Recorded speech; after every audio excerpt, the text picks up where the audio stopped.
as Ambassador pointed out, we cannot lose. But it is also important to remind our allies and partners, not only within G7, but more broadly, that supporting Ukraine is not charity, it's self-interest. That is extremely important to remember, right?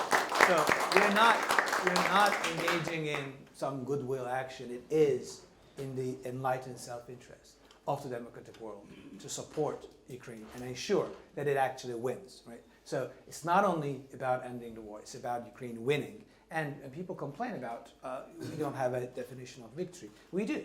It is Ukraine taking back its internationally recognized borders, having 1991 borders back, and Russia being kicked out.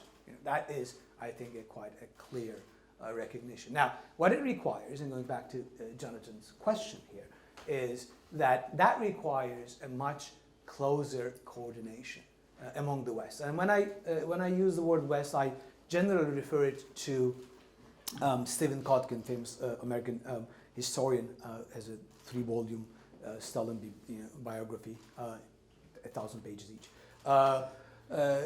Defines the West as a set of institutions and values and not a geographic location, right? So he famously says that Russia is European but not Western, Japan is not European but Western, right? So we have to think about, when we talk about the West, is a set of institutions that privileges the rule of law, of democracy, of human rights, of private property, of free markets, and those countries that actually advocate and implement these are part of the West. So we have to coordinate much better across the West, and that has multiple elements, and G7 is definitely one of them.